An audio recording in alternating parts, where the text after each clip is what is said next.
jumpa lagi dalam acara kesayangan kita di Sopirin RB TV. Nah kali ini nih pemirsa RB TV, saya berada di depan Sentral Elektro. Dan bisa ditebakkan siapa yang bakal aku supirin hari ini. Jadi aku bakal nyupirin Bang Undang Sumbaga. Beliau ini adalah seorang pengusaha di Bengkulu ini. Jadi cerita beliau ini pastinya nanti bisa menginspirasi pemirsa di rumah. Saya udah janjian, kayaknya abangnya lagi di dalam. Langsung aja yuk kita masuk.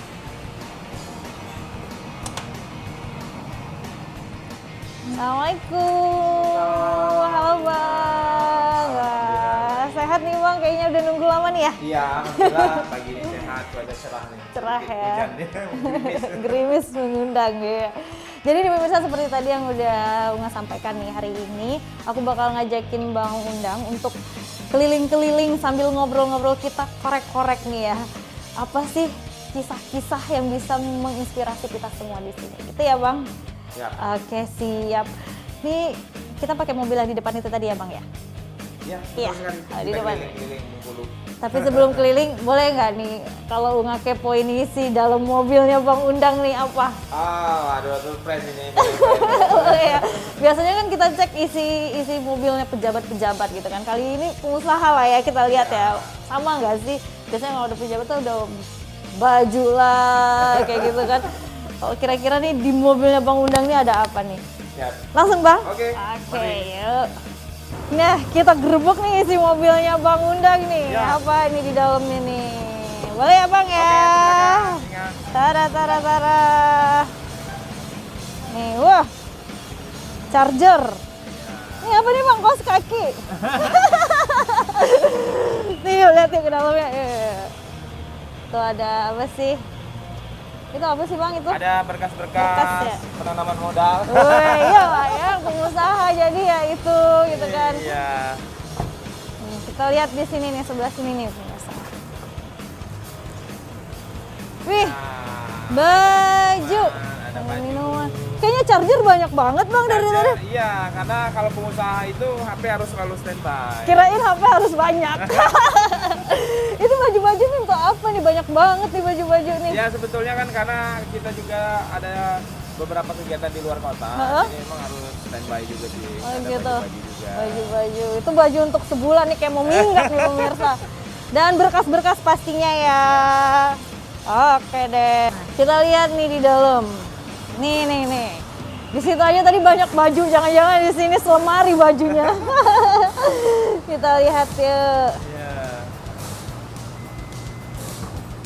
Oke. Nah, ada, ini bajunya batik-batik, jas-jas gitu ya Bang ya di sini ya? Ya, kalau misalnya kita ada acara resmi, kita nggak perlu kembali ke rumah dulu. Ya. Tinggal ya cek cuci muka, ganti pakaian dulu. Oh gitu. Sebentar. Kayaknya Bang suka batik ini, baju batiknya nih ada di sini batik-batik nih. Ya, ada Yang beberapa disediakan. batik. Salah satunya adalah batik kita, batik Basure, Batik Basure. yang saya suka sekali. Iya. Makanya di mobil kita tidak lupa batik Basure. Kita taruh. Oke. Terus ada, kenapa ini ada helm? Ini helm apa sih? Ya, Kayak helm. berasa mau masuk goa nih Bang ternyata. Ya, jadi helm ini memang saya standby kan karena kita kan sering ke project. Sentral Elektro gitu. ini kan bergerak di bidang air conditioner dan mechanical elektrikal. Iya. Jadi ketika ke satu project kita harus siap alat-alat safety. Oh gitu. Salah satunya helm, terus juga ada sepatu safety juga kita harus standby gitu. Nah, Iya. Ini bukannya perlengkapan golf? ya kadang kita juga sama anak-anak HIPMI kita suka ada klub Oh golfnya gitu. juga. Gitu. Ya, jadi nih pemirsa nih, coba lihat lagi nih isi dalamnya nih. Ada baju-baju, jas, kemeja gitu ya, tas. Ini Ya, tas laptop. laptop. Kerja, ya. Dan sendal dan sepatu. Oh, itu tuh isi mobil seorang pengusaha ya. Iya. Oke deh.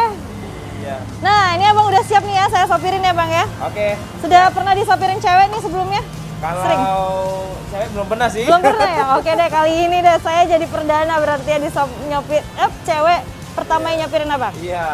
Ya. Istri nggak pernah nyopirin Abang? Istri nggak pernah sih. Nggak pernah. Oke deh kalau gitu, yuk kita langsung aja nih ya. Kita masuk nih pemirsa, kita jalan-jalan, kita korek-korek deh pokoknya cerita dari Bang Undang. Yuk Bang, mari Bang. Oke.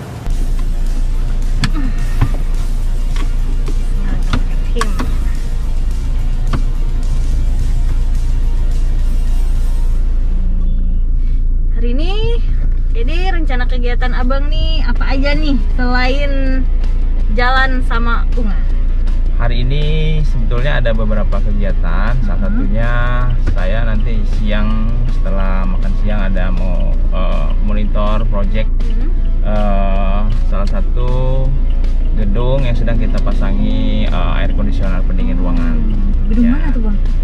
Salah satu tempat di dekat pantai juga sih. Oh, gitu. Ya ada gedung baru. Karena Bengkulu sekarang kan sedang mulai persiapan nih untuk menyambut 2023. Jalan tol baru ini kan akan menjadi sebuah magnet nih Bengkulu. Benar. Udah ya dengan adanya tol pasti nih nanti apa ya pergerakan ekonomi juga pasti berubah ya bang ya. Betul sekali.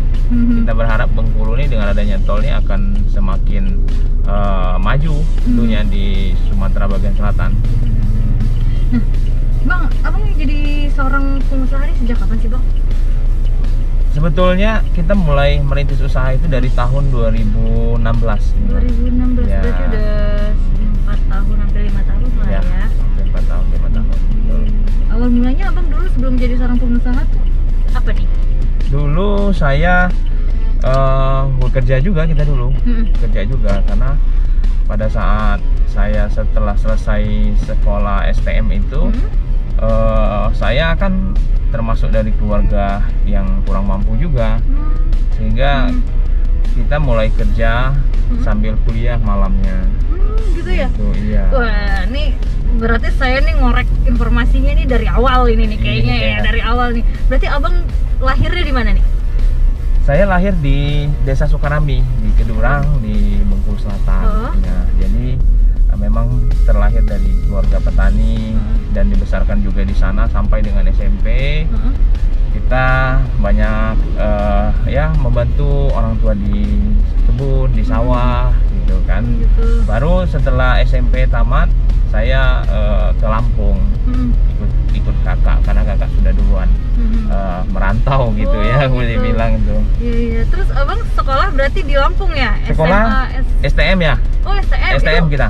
apa itu bang? Abang ngambil apa tuh? SMK saya dulu SMK di sana kita ambil jurusan otomotif. Otomotif. Ya jurusan otomotif di sana. Bukan teknik elektronik gitu ya, bukan ya? Otomotif Bukan. justru ya? Iya betul bukan. Terus kuliahnya? Kuliah teknik informatika. Bukan teknik elektro ya? Bukan teknik elektro juga, iya. Agak tersesat juga ini. Emang dulu cita-citanya pas masih kecil nih apa nih abang? Cita-cita saya dulu sebenarnya mau jadi pilot. Hah? Iya. Nggak nyambung banget ya abang. Nah, gitu jadi pilot terus akhirnya waktu SMA tapi lebih ke teknik gitu. Abang masih cita-cita pengen jadi pilot nggak tuh? Ya sebetulnya karena dulu kan setelah saya SMA itu saya baru tahu kalau sekolah pilot itu mahal. Iya, jadi kita kubur dulu untuk cita-cita menjadi seorang pilot.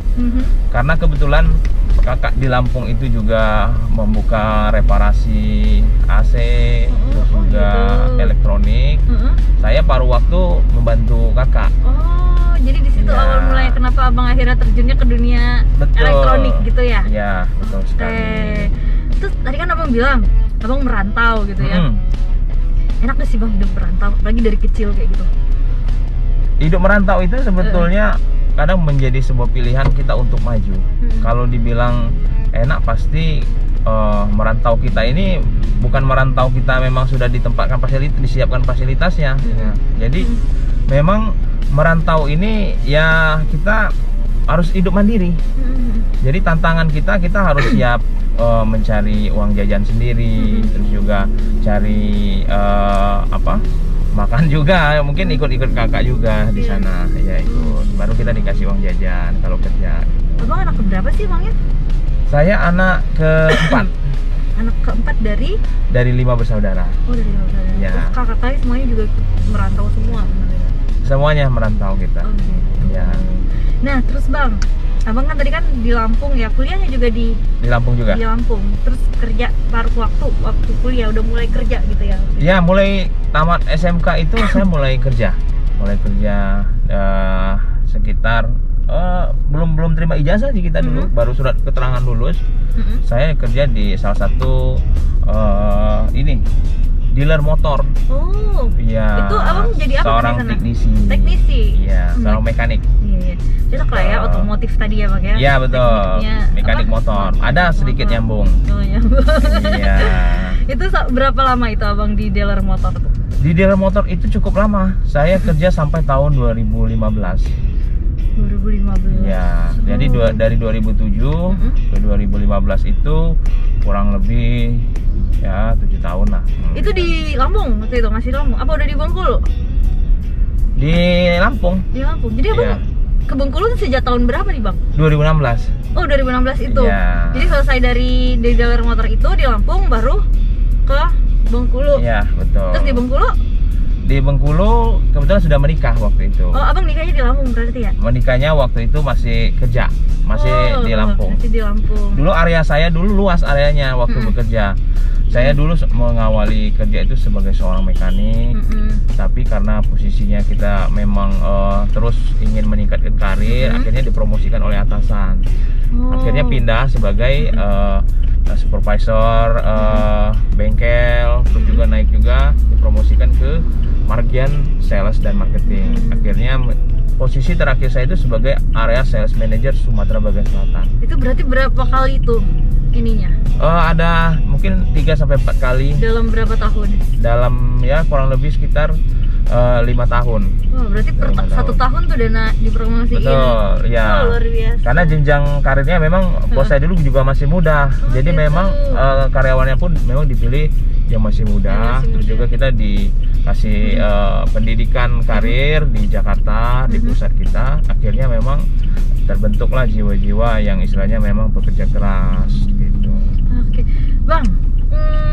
Berarti apa nih sebenarnya yang jadi apa? Sesuatu hal nih abang kan pergerakan karirnya nih bisa dikatakan cepet dong ya dengan hitungan yang abang ceritain tadi gitu Bang. Apa yang jadi pegangan hidup abang sih supaya bisa seperti itu gitu? Apa yang abang yang menjadi modal utama abang gitu? Sebetulnya yang sering yang saya lakukan itu yang pasti kita kerja keras terus juga ingin belajarnya kuat. Karena zaman saya juga sudah mulai ada internet, sudah ada YouTube kan sudah mulai. Jadi saya selalu belajar. Memang saya dari kecil saya tidak suka main game. Jadi ketika ada waktu, saya luangkan waktu untuk belajar. Bagaimana sih strategi-strategi marketing perusahaan-perusahaan besar itu bisa bangkit, bisa pulih, terus juga bisa istilahnya menjadi besar. Strategi seperti apa itu sering saya pelajari. Ada yang bagus kita terapkan di tempat kita bekerja. Kita coba ajukan ke atasan kita. Nanti setelah disetujui baru kita jalankan. Berarti modal utama menurut abang kalau di dunia kerja supaya bisa cepat bergerak maju itu apa? Kreativitas atau apa? Atau kejujuran, inovasi atau apa nih Bang? Yang pertama kerja keras dan kreativitas. Ya. Oke. Itu yang perlu. Karena banyak yang gagal atau tidak berhasil atau stagnan itu karena tidak mau kerja keras. Kita selalu berhitung, ini saya job desk saya seperti ini, saya tidak mau keluar dari job desk saya, gitu kan. Tapi yang saya lakukan adalah saya sering apa yang bisa saya bantu, menurut saya ini bisa saya kerjakan, kita sampaikan ke atasan saya, sehingga atasan pun akan melihat nanti bahwa yang kita kerjakan ini ya memang kita ikhlas gitu, dan ini akan menjadi pertimbangan sendiri buat mereka. Nah, itu abang kan di Lampung tuh lebih ke otomotif nih ya. Terus balik ke Bengkulu. Masih bidang otomotif atau tiba-tiba itulah awal mulanya abang berganti ke AC? Ya, betul. Jadi setelah di Lampung itu saya sempat 2 tahun di Palembang di kantor pusat kami. Nah, setelah 2 tahun di Palembang, perusahaan kami itu ya sudah cukup besar waktu itu, dan akhirnya saya putuskan, wah ini saya harus mandiri, karena saya akan menikah waktu itu kan.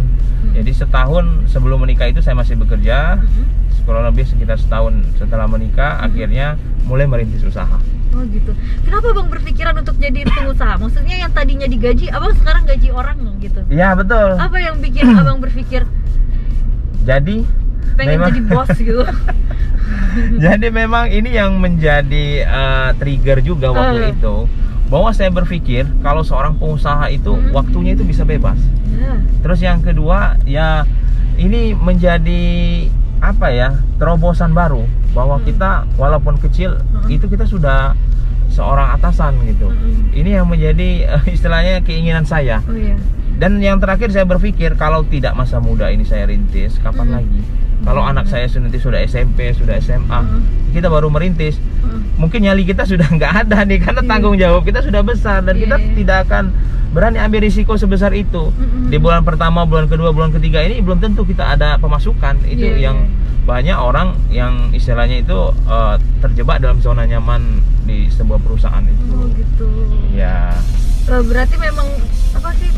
Ya cara berpikir abang nih ya yang mendorong abang untuk menjadi seorang, ya lebih baik menjadi seorang pengusaha gitu daripada lebih baik menggaji orang daripada digaji orang gitu ya. Betul sekali. Gitu. Ada orang yang misalnya berpikir untuk jadi pengusaha itu karena saya nggak bisa diperintah sama atasan misalnya seperti itu.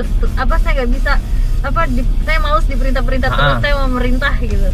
Ada kepikiran kayak gitu juga nggak? Oh enggak juga, gitu, enggak, saya nggak berpikir seperti itu. Yang saya pikirkan hanya usaha ini harus segera dirintis karena umur kita sudah berjalan terus. Semakin tidak kita mulai rintis, maka kita akan terjebak dalam zona nyaman. Oke. Terus gimana cara abang awal mula abang merintis usaha abang tuh bang waktu itu? Jadi waktu itu 2016 itu ketika anak saya baru lahir, ya kita pikirkan untuk segera merintis. Mulai merintis pelan-pelan. Merintis ini pelan-pelan, ada modal dari tabungan, saya belikan alat gitu kan. Alat reparasi, alat servis. Karena 1 tahun itu kurang lebih saya bergelut di servis juga. Oh gitu. Iya, saya juga menguasai total tentang air conditioner dan elektrikal. Betul-betul menguasai gitu kan. Oh, berarti abang nih meskipun bos gitu ya disuruh benerin AC pun masih bisa gitu ya bang ya? Masih bisa. Masih pernah nggak bang abang benerin AC gitu ketika masih bos, udah jadi bos gini? Pasti masih lah kita. Masih ya bang ya? Enggak, sebetulnya mungkin ada pekerjaan-pekerjaan yang risiko tinggi, high risk. Saya gitu. ada beberapa kali kita sifatnya monitoring, pengawasan di lapangan. Seperti kami ada rental AC. Seperti kemarin RI1 kita Pak Jokowi kan ada beberapa kali datang. Kami handle acara itu untuk rental AC-nya. Itu saya selalu turun ke sana karena ini sifatnya high risk, risiko tinggi. Kalau sampai nanti terjadi apa-apa nanti bisa kita yang ini juga kena tegur juga gitu. Apalagi presiden. Nah itu, jadi yang sifatnya high risk gitu saya masih turun langsung gitu ya. Turun langsung menjaga nama baik kita. Berarti modal awal abang dulu membuka usaha itu berapa? Modal awal kurang lebih mungkin sekitar 5 sampai 6 juta. Serius ya. Berarti untuk jadi pengusaha tuh nggak harus punya duit miliaran ya bang ya? Ya itu yang harus kita ubah pola mindset dari anak-anak muda sekarang. Jadi kalau ditanya kenapa kamu tidak jadi seorang pengusaha nggak ada modal? Itu jawaban yang ya mungkin 80% salah. Karena modal itu menyusul kemudian ketika kita memang sudah membangun fondasinya dulu dan keinginan yang kuat dulu. Baru nanti ya memang kita butuh modal, kita butuh suntikan dana, baru ini akan segera kita bisa keluarkan gitu. Ibarat main game aja ya, pasti koinnya dari awal masih kecil ya. Betul, iya. Iya, itu sebetulnya perumpamaan yang paling masuk akal tuh. Jadi kalau orang berpikiran sebuah usaha besar itu harus modal besar, harus modalnya besar itu salah sama sekali. Contohnya pengusaha besar seperti Khairul Tanjung. Dulu juga dia cuma buat fotokopi waktu mahasiswa, akhirnya ada yang menawari buka bank segala macam, akhirnya menjadi besar sekarang gitu kan. Yang paling penting adalah keinginan kita untuk memulai dulu dan kefokusan kita terhadap usaha ini di awal. Itu yang berarti waktu itu modal abang ya sekitar itu dibelikan alat-alat reparasi itu tadi ya? Iya betul sekali. Terus itu sampai berapa lama tuh abang fokus dengan apa? Reparasi servis gitu ya. Itu ya kurang lebih ya memang karena dulu saya kan basicnya orang marketing, orang sales.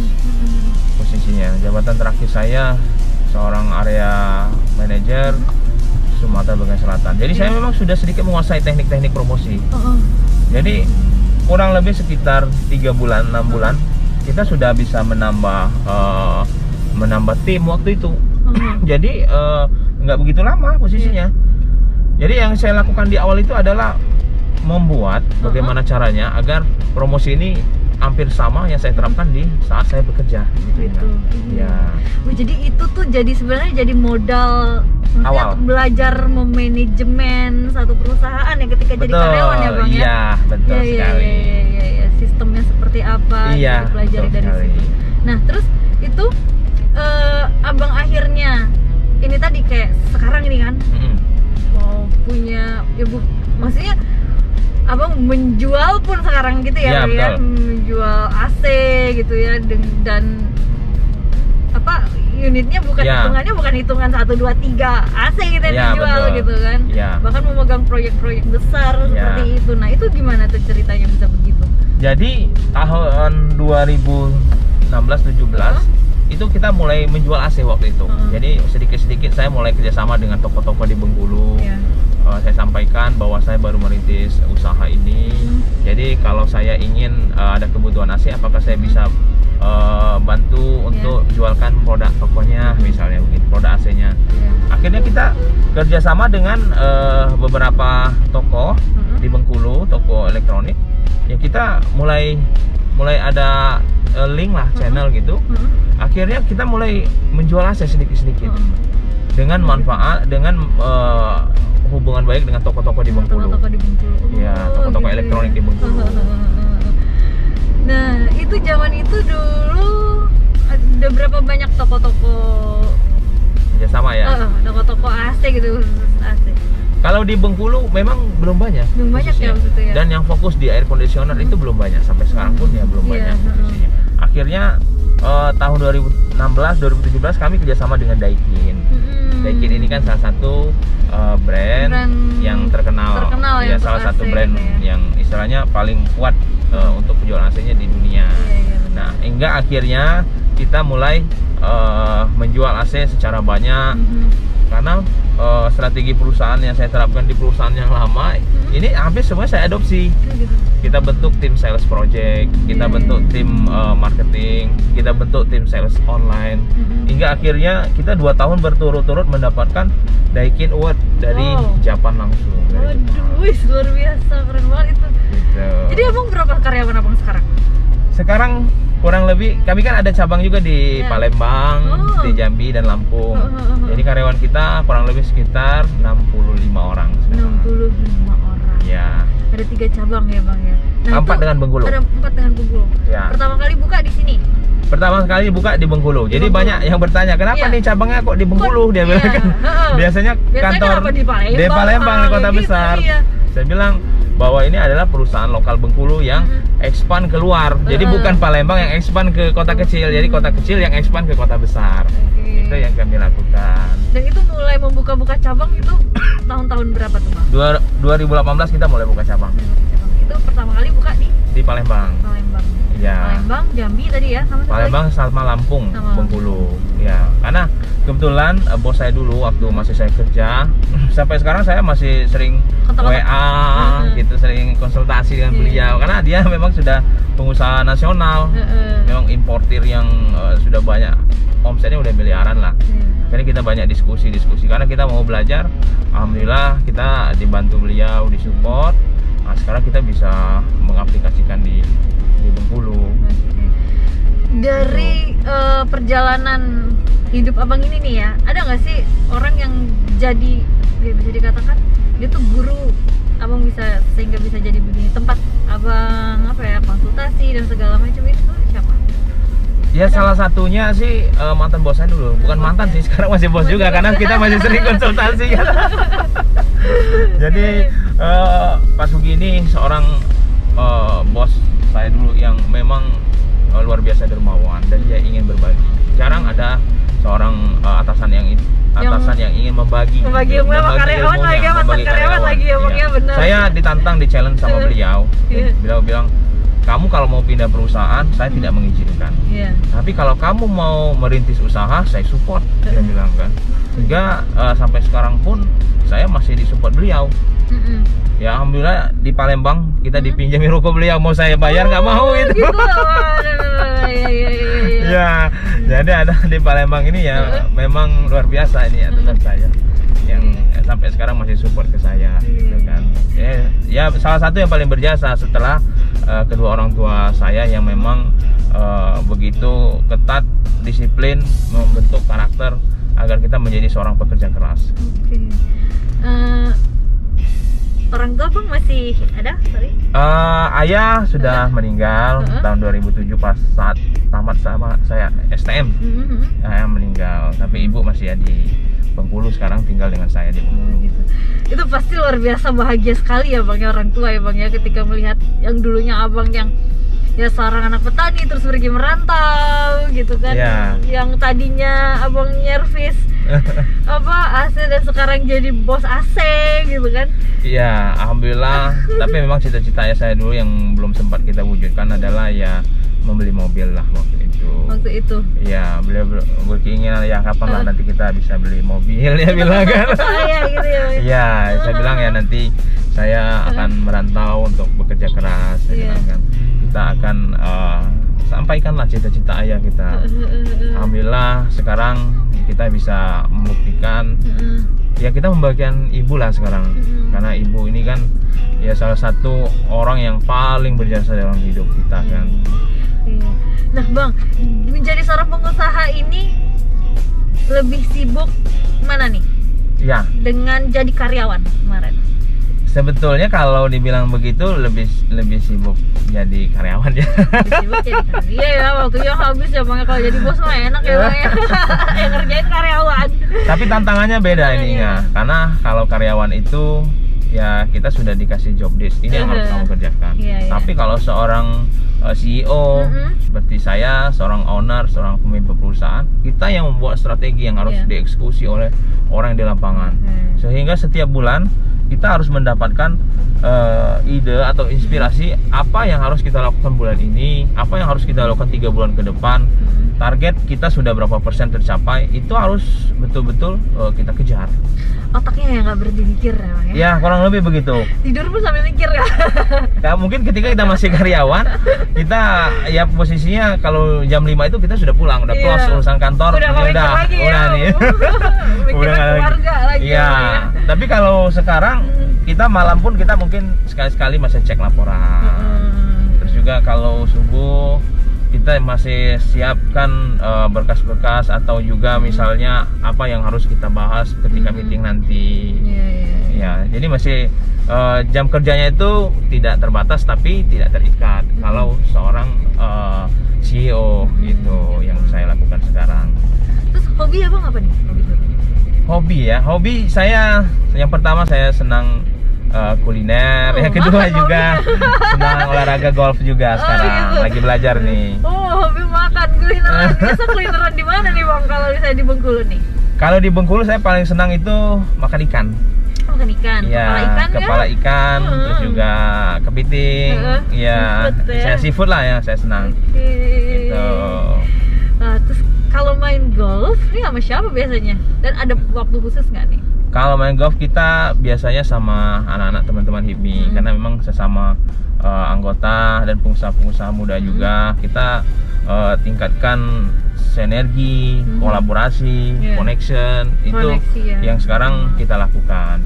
Kalau dulu zaman pengusaha karyawan dulu kita banyak di kantor, sering kerjakan tugas. Ya mungkin lobby-lobby itu tidak sering.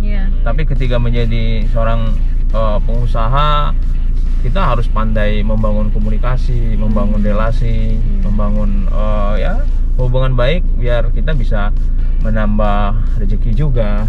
Itu sekarang yang banyak saya lakukan. Ya betul. Kalau dengan keluarga nih Bang, berarti otomatis bagi waktunya gampang ya kalau udah jadi bos ya Bang ya? Sebetulnya tidak juga. Kalau saya bandingkan, dibandingkan ketika menjadi karyawan dengan sekarang kita sibuk di bisnis. Kalau saya pikir dulu itu lebih banyak waktu untuk keluarga. Karena waktu kita itu lebih pasti. Iya benar ya. Benar. Kalau sekarang kan iya sih. Iya, dulu kita lebih pasti. Kita Sabtu Minggu itu tidak ada jadwal gitu kan. Terus kita jam 5 itu sudah pulang. Gitu kan. Tapi kita kasih tahu ke keluarga bahwa kita akan siap sparekan waktu lah dalam 6 bulan itu, mungkin kita liburan ke mana gitu. Tapi kita harus pandai lah membangun komunikasi intinya. Yang penting komunikasi kita jalin terus di dalam keluarga. Mudah-mudahan keluarga akan mensupport kita. Itu yang banyak saya lakukan. Abang anak udah berapa, Bang?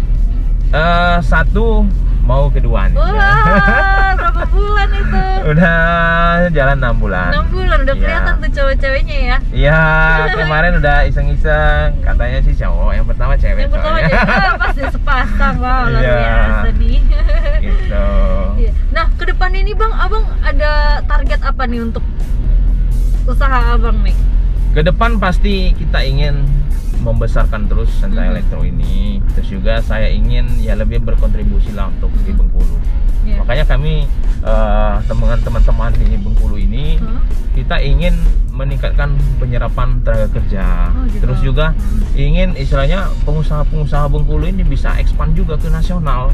Jadi bukan hanya kita dikerubunin oleh pengusaha-pengusaha nasional masuk ke Bengkulu, masuk ke Bengkulu gitu kan. Tapi kita yang Sekarang kita yang harus masuk ke mereka, ke negeri orang. Gitu. Kita harus pandai istilahnya membangun bisnis kita kuat di sini, terus kita tingkatkan ke daerah yang lebih maju, seperti misalnya Jakarta, Palembang. Harapan saya sih ke depan tahun ini kami segera punya kantor di Jakarta. wow, keren ya. Tapi di sini pusatnya ya, bukan Jakarta tapi ininya ke ini gitu ya. Betul, di sini pusatnya. Iya. Kalau NPWP kita di Bengkulu otomatis ada pajaknya kan tetap masuk Bengkulu juga. Bener.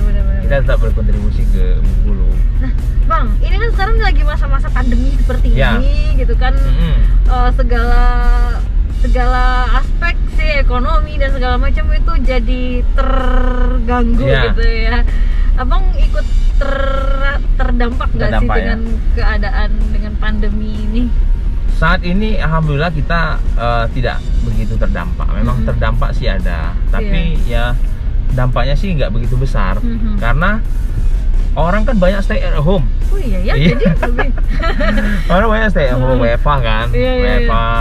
Terus juga ini kan menjadi sebuah tantangan tersendiri. Hanya yang membedakan adalah ketika dulu kita banyak promosi di lapangan, sekarang kita harus kuat promosi online. Iya. Jadi itulah yang membedakan perusahaan itu yang mempunyai inovasi dan kreativitas dengan yang hanya pasrah dengan keadaan.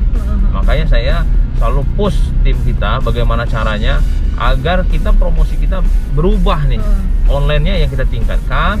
Untuk proyeknya ya kita agak rem sedikit karena posisinya anggaran pemerintah pun kan tidak banyak di infrastruktur, banyak ke penanganan COVID ya, sehingga kita banyak kuatkan promosi di online. Alhamdulillah kita kemarin masih dapat Daikin Award juga. Wah, itu jadi ada berapa penghargaan yang didapetin nih?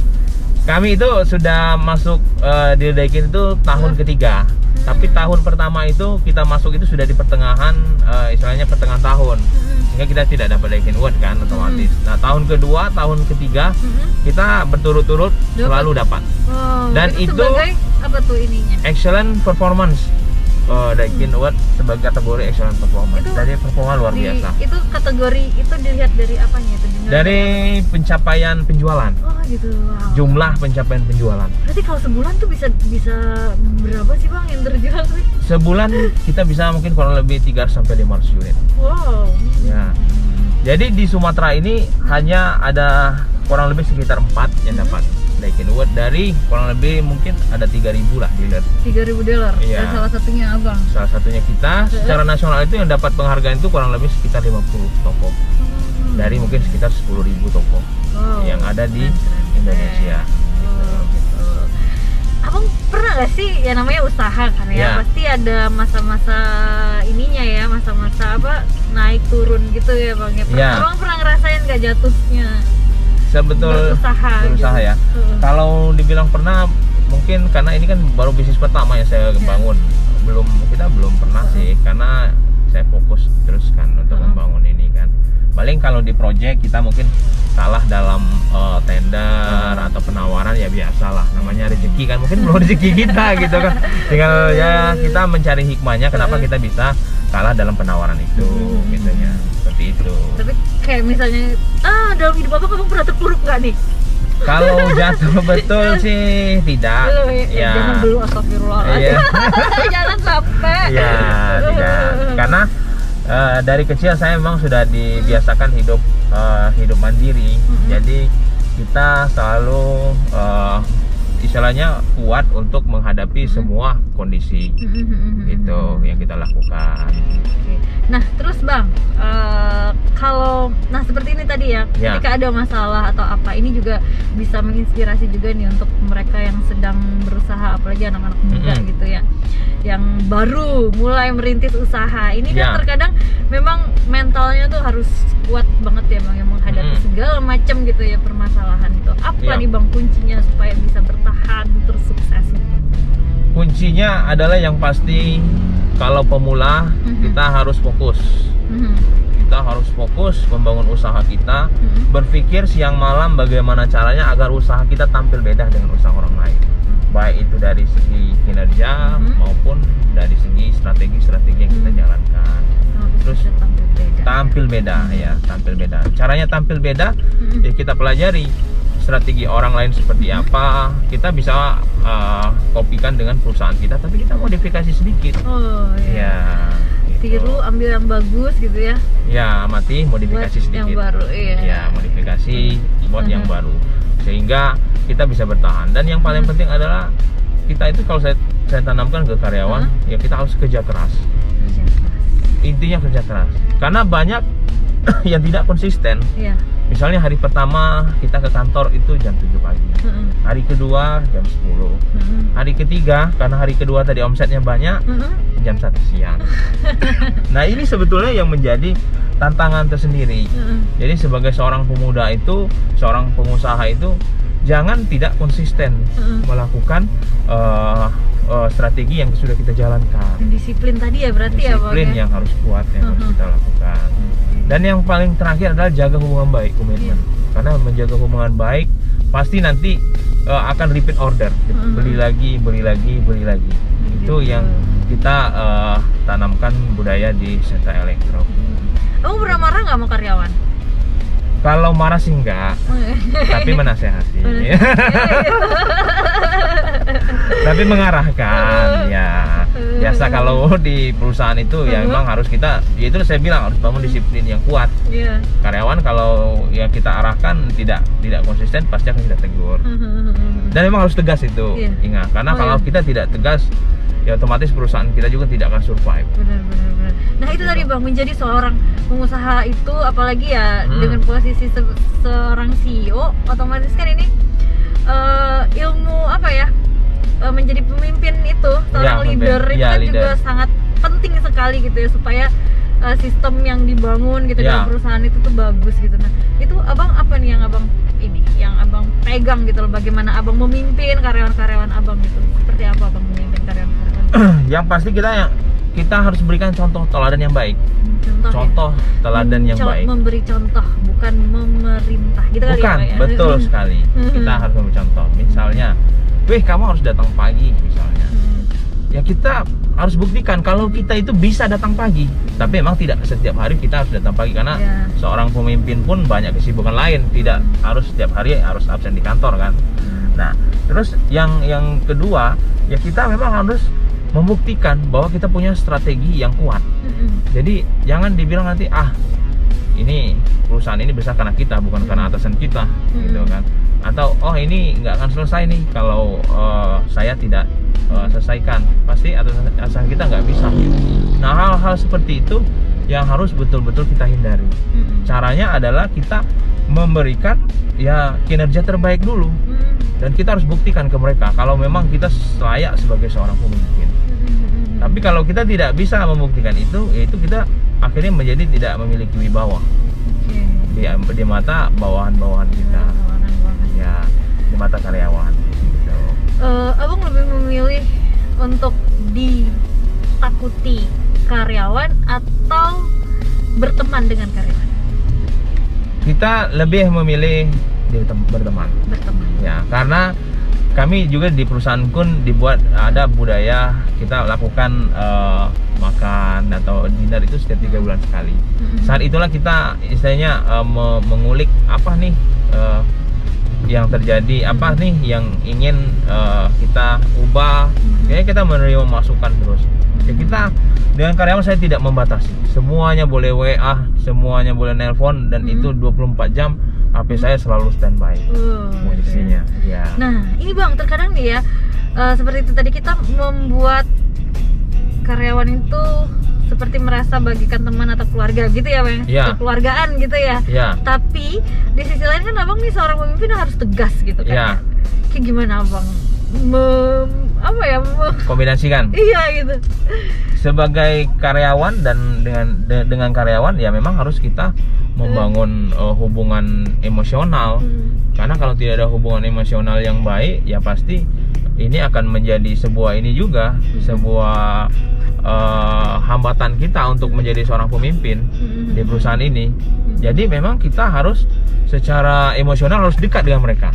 Karena kalau tidak dekat dengan karyawan, maka sulit kita untuk membuat seorang karyawan itu akan bekerja secara ikhlas. Terus juga mereka juga tidak akan terinspirasi bagaimana caranya membesarkan perusahaan. Nah makanya dalam ketegasan itu ada chemistry yang harus dibangun dengan karyawan-karyawan ini. Kita dekatilah. Kita dekati. Makanya salah satunya program saya yang saya buat, kita 3 bulan sekali itu pasti kita makan malam semua. Itu kita ajak tanpa terkecuali. Beda-beda tempat, pindah-pindah atau pindah-pindah ya. Dan biasanya itu kita lakukan ke mitra yang sudah kerjasama dengan kita. Itulah gunanya relasi ya Bang ya. Itu yang kita cara membangun relasi. Benar. Berarti tadi main golf. Nah Bang, main golf tadi kan ya salah satu upaya juga nih ya untuk membangun relasi ya, hobi kayak gitu kan cara untuk membangun relasi juga.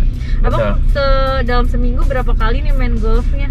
Seminggu kita kurang lebih, sebenarnya jadwal kita itu tiga kali. Tapi kalau misalnya kita kesibukan biasanya sekali atau 2 kali kita lakukan. Karena ya ini kan untuk olahraga juga, untuk kesehatan kita. Itu yang kita lakukan. Makanya dalam rangka itu kita juga sharing juga. Kalau teman-teman yang butuh masukan atau saya yang butuh masukan ke orang-orang yang lebih senior, saya sering bertanya di situ. Karena kalau kita mau ngopi atau mau santai kan kadang waktunya terbatas. Waktu olahraga inilah kita sambil sharing sambil olahraga yang kita buat. Sehat juga dapat, olahraganya juga dapat, gitu. Relasi juga dapat. Bener-bener. Itu yang namanya sekali mendayung 3 pulau ini, bukan 2 pulau lagi nih. 3 pulau terlampaui. Iya, betul sekali. Bener-bener itulah. Memang jiwa-jiwa kayak gitu ya Bang, yang harus dimiliki oleh seorang pengusaha itu. Betul. Mengambil kesempatan, mengambil peluang gitu ya. Pengusaha itu harus siap berkorban. Siap berkorban, tapi dengan pengorbanan itu akan kembali nantinya setelah kita memang mendapatkan sesuatu yang ingin kita inginkan. Gitu. Jadi ya boleh dibilang Abang udah korban apa aja Bang? Udah korban apa aja? Korban perasaan. Korban perasaan ya. Yang pasti kita siap berkorban untuk teman, untuk kemajuan. Kita kan semuanya kita siap. Oke, nih kita udah sampai di tujuan kita. Pertanyaan terakhir nih Bang. Ya. Apa nih pesan yang akan Abang sampaikan nih ya kepada para pemuda? Ini kan Abang masih muda nih kan ya, seorang pengusaha muda. Umur berapa Bang? Tadi lupa lah. Umur 31 saat ini. Waduh, udah gila. Apa nih pesan-pesan Abang ke anak-anak muda yang lainnya, apalagi yang mungkin sekarang di luar sana lagi mencoba untuk berusaha gitu ya, mencoba mencari bagaimana caranya untuk menjadi orang yang sukses? Yang pasti pesan saya adalah kita jangan pernah menunda. Mumpung pada saat masih muda, kita masih energik, semua risiko itu masih berani kita ambil. Mulailah sekarang untuk memulai bisnis. Kalau memang cita-citanya menjadi seorang pebisnis, apalagi yang memang sudah menjadi pebisnis pemula sekarang. Sekarang fokuslah, jangan banyak kita pikiran ke sana ke sini kemari. Fokuslah ke bisnis kita yang memang ingin kita besarkan. Sehingga nanti dengan bisnis ini semakin besar, kita bisa menjadi istilahnya sumber penghidupan kita, pergaulan kita, terus juga ya semuanya memang di situ yang harus kita besarkan. Bisnis ini yang harus kita besarkan. Itu peran saya kepada pemuda-pemuda. Kalau yang sudah senior, yang pasti ya senior lebih pintar dari kita. Senior lebih pintar ya. Iya. Senior bagi-bagi ilmu. Iya, senior bagi-bagi ilmu ke kita. Gitu. Oke deh. Dan nih pemirsa, kita udah sampai nih di tujuan kita. Ini seperti tadi hobinya Bang Undang nih, dia hobi makan, jadi kita berhenti di tempat makan ini. Iya. Nah, makasih banyak loh. Ya, sama-sama. Bang, berbagi ceritanya. Iya, betul. Gitu ya. Semoga menginspirasi nih buat pemirsa di rumah. Dan pemirsa nih, sampai di sini dulu nih ya perjumpaan kita di Sopirin RBTV kali ini. Tetap saksikan di Sopirin RBTV di hari dan jam yang sama. Kita turun dulu. Oke, terima kasih juga Ingat. Terima kasih juga RBTV sudah support kita yang luar biasa ini. Oke. Ya. Oke, kita turun kan? Oke.